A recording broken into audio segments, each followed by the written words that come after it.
One of the biggest fears homeowners have when they want to move is this: what if I sell my house and then I can't find another one? Or the opposite fear: what if I find the perfect home, but my current home hasn't sold yet? That's the part that makes so many homeowners freeze. They know they've outgrown their home.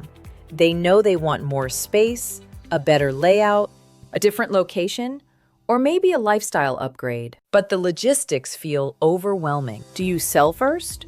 Do you buy first?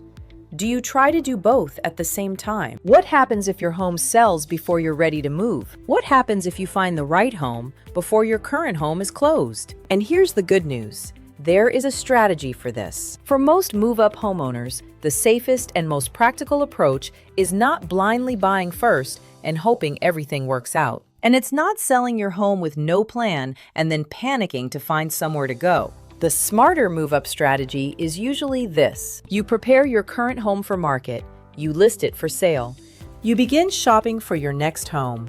When you find the right home, you write an offer contingent on the sale of your existing home.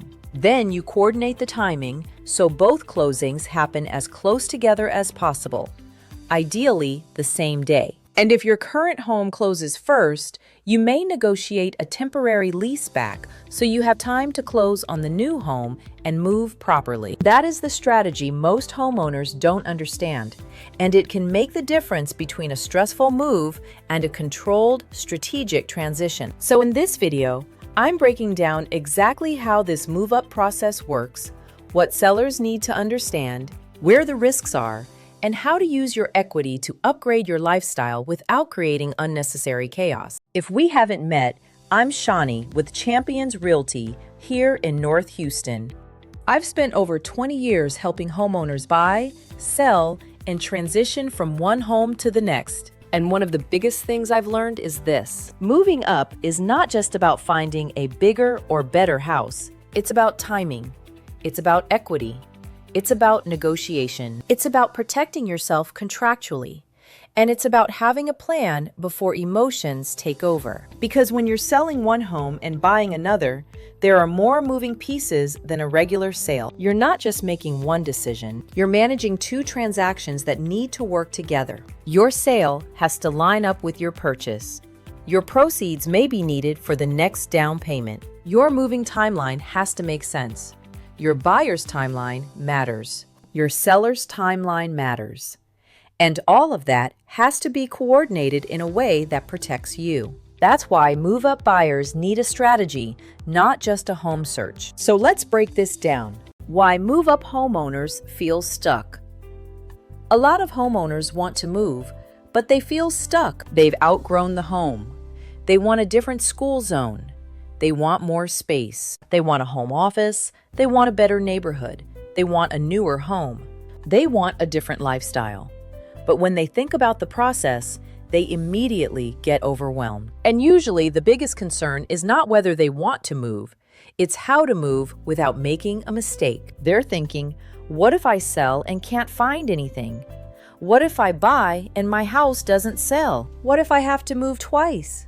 What if I end up homeless between closings? What if I lose my low interest rate? What if I make the wrong financial decision? Those are valid concerns, but they're also the reason people stay in homes that no longer fit their lives. And this is where many homeowners become what I call comfort locked. They're not necessarily trapped financially, they're trapped by uncertainty. They stay because staying feels familiar. They stay because their payment is comfortable. They stay because the process of moving feels stressful. They stay because they don't know how to coordinate selling and buying at the same time. But staying also has a cost. Maybe the home is too small. Maybe the layout no longer works. Maybe your family has changed. Maybe your commute is draining you. Maybe your home no longer supports your lifestyle. Maybe the equity you've built could be used to put you in a stronger position. So the question is not just, can I afford to move? The better question is, can I afford to stay in a home that no longer serves where my life is going? That doesn't mean everyone should move, but it does mean the decision should be strategic, not fear-based. The biggest misunderstanding move-up homeowners have is that they think they only have two extreme options: Option 1. Sell first, move out, and then try to find another home. Option 2. Buy first, carry 2 homes, and hope the old one sells quickly. But in many real-life move-up situations, there is a better middle strategy. And that strategy is list your current home first. Begin searching for your next home. When you find the right property, write the offer contingent on the sale of your existing home. Then coordinate the closings so the sale and purchase work together. This is the part homeowners often don't understand.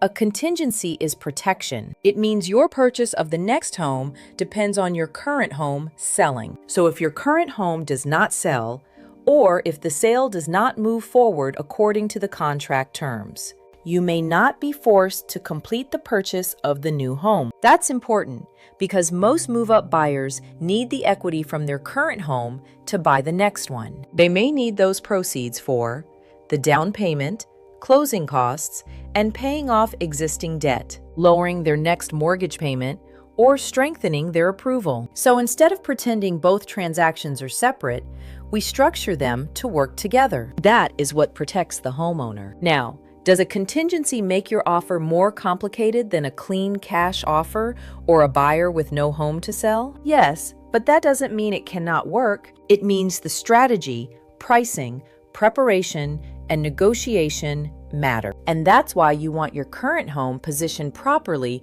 before you start writing offers. Because the stronger your current sale looks, the stronger your contingent offer becomes. The smart move-up sequence. Now let's walk through the move-up sequence step by step. This is the part I want homeowners to really understand, because when you see the process clearly, it feels much less overwhelming. Step 1. Evaluate your equity and net proceeds. Before you list your home or start seriously shopping, you need to know your numbers. Not a guess, not an estimate, not what your neighbor says they got. You need a realistic pricing range and a net sheet. That means understanding what your home could realistically sell for and what you still owe, estimated closing costs, and any repairs or prep expenses, how much you may walk away with, and how those proceeds affect your next purchase. This is the foundation of the move-up plan, because if you don't know your numbers, you're guessing, and guessing creates stress. Step 2. Prepare your current home for market. This step matters more than people think. If your current home needs to sell in order for you to buy the next one, then your listing has to be strong. That means your home needs to be priced correctly, presented well, and marketed strategically. Why? Because when you submit a contingent offer on another home, the seller of that home may want to know, is your home already listed? Is it priced correctly? Is it getting showings? Is it under contract? How strong is the buyer on your home? How likely is your sale to close? The stronger your current sale position is, the more confidence the seller has in accepting your offer. So before you start chasing the next home, we need to make sure your current home is ready to perform. Step 3. List your current home. For many move-up clients, this is where the process officially begins. We put your home on the market. Now, depending on the market, the listing strategy may vary. Sometimes we wait until your home is active before aggressively shopping. Sometimes we begin identifying homes before your listing goes live. Sometimes we use a coming soon strategy. Sometimes we try to generate early interest and momentum. But the core idea is this. We want your current home moving toward a sale before you commit to the next one. That puts you in a stronger position. Step 4. Start looking for your next home. Once your current home is listed or ready to list, then we start actively looking. And this is where discipline matters. You don't want to just fall in love with the first pretty house. You want to evaluate, is it the right move? Does the home actually solve the problem your current home creates? Does the payment make sense? Does the location improve your lifestyle? Does the layout serve your needs long term? Does the property have resale strength? Is this a true upgrade or just an emotional reaction? Because moving up should not just mean buying a more expensive home. It should mean buying a better fit. When you find the right home, we write the offer carefully. And if you need the sale of your current home to complete the purchase, then the offer should be contingent on that sale. That contingency matters. It protects you from being forced into a purchase if your current sale does not happen the way it needs to. Now, there are details that matter here. Is your home already under contract? Does your buyer have strong financing? Has the inspection period passed? When is your current closing scheduled? How much time do you need between closings? Will the seller accept a contingency? This is where negotiation becomes important, because the goal is to make your offer strong while still protecting you. Step 6. Coordinate both closings. Ideally, we try to line both closings up as closely as possible. In a perfect world, your current home sells and your next home closes the same day. That way, the proceeds from your sale can be used toward the purchase of the new home. But real estate rarely runs perfectly without planning. So we coordinate with the lender, the title company, the buyer's agent, the seller's agent, and closely monitor the moving schedule and the closing timelines. The goal is to create a smooth handoff from one home to the next. Step 7. Use a leaseback if needed. If your home is selling first and you need extra time before moving into the new home, we may negotiate a leaseback. A leaseback means the buyer of your home closes on the purchase but allows you to remain in the home temporarily after closing. This can give you time to close on your next home. We can also give you time to move out properly. This helps you avoid the hassle of temporary housing. And overall, this works to reduce your moving stress. This is one of the most useful tools in a move-up situation, but it has to be negotiated up front. The buyer has to agree. The timeline has to be clear.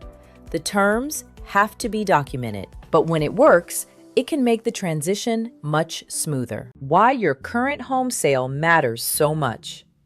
In a move-up strategy, your current home is not just the home you're leaving. It is the financial bridge to your next home. That means how you price it, present it, and negotiate it directly impacts your next purchase. If your current home sits too long, that can weaken your position. If your home is overpriced, buyers may hesitate. If inspection issues come up, that can affect your timeline. If your buyer is weak, that can create risk in your next purchase. This is why move-up homeowners cannot treat their listing casually. You need your home to perform because your sale creates the runway for the next move. That is why preparation matters. Before listing, we should look at repairs that could slow down the sale, cosmetic improvements that increase appeal, pricing strategy, professional photography, showing plan, buyer qualification, offer strength, closing timeline. A strong listing is not just about getting sold. It's about helping you buy the next home with confidence. And this is where a lot of people make mistakes.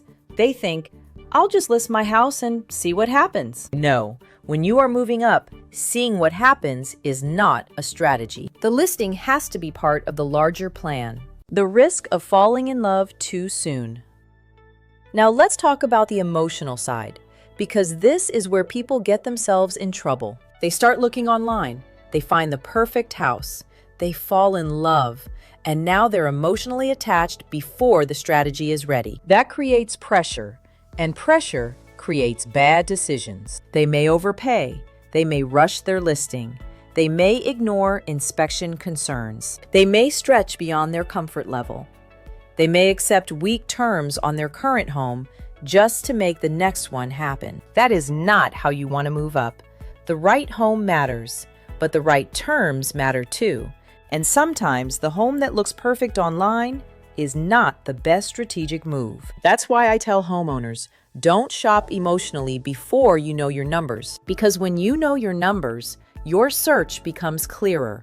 You know what you can afford. You know what your current home needs to do. You know what timeline you need. You know what terms matter.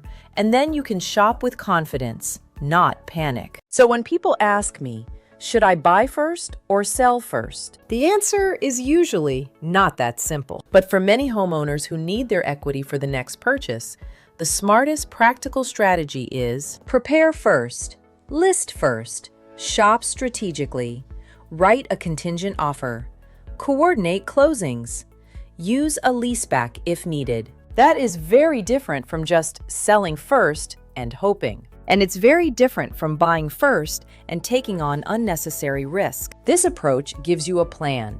It allows you to move toward your next home while still protecting yourself. Now, there are exceptions. Some homeowners can buy first because they have enough cash or financing strength to purchase without selling. Some homeowners may choose to sell first because they want total clarity and are comfortable with temporary housing. Some may use bridge financing or other tools depending on their financial situation. But for many traditional move-up sellers, the contingent strategy is the one that makes the most sense. It gives you flexibility. It gives you protection. It gives you a path. And most importantly, it keeps you from being forced into a purchase if your current sale doesn't happen. Financing and equity, what homeowners need to know. Now let's talk about money, because equity is usually what makes the move-up strategy possible. If you've owned your home for several years, you may have built equity through one of several ways. The first way homeowners typically build equity is through home appreciation over time. The second method is simply by paying down your mortgage principal each month. Third, you might have built value through specific improvements you've made to the property. And finally, equity often grows due to general market growth and demand in your local area. That equity can help you move up. But here's the important part. Equity is not the same as cash until the sale closes. That means we need to plan for timing. If your down payment on the new home depends on the proceeds from your current home, then your purchase needs to be structured around that reality. That's why the contingency matters. That's why closing coordination matters. That's why lender communication matters. Before you write offers, you need to speak with a lender and understand what you qualify for if your current home sells and what you qualify for if it has not sold yet. Whether you can carry both temporarily or whether a bridge loan is an option. How your debt-to-income ratio is impacted, how much cash you need at closing, and what your payment range looks like. This doesn't mean you need every answer before you start, but you do need clarity before you commit. Because in a move-up transaction, the financing plan and the contract strategy have to work together. Let's spend a little more time on timing, because this is where a lot of anxiety comes from. The ideal situation is often a same-day closing. That means you close on the sale of your current home and the purchase of your new home on the same day. The sale proceeds from your existing home can then be used for your next purchase. But same-day closings require coordination. Everyone has to be aligned. Your buyer, the buyer's lender, the title company, the seller of the home you're buying, your lender, both agents. If one part is delayed, it can affect the next part. So communication is critical. Now, if your home closes before your new home, a leaseback can be a powerful solution. A leaseback allows you to sell your current home but remain in it temporarily after closing. This gives you time to close on the new home and move without being rushed. It can reduce the need for temporary housing.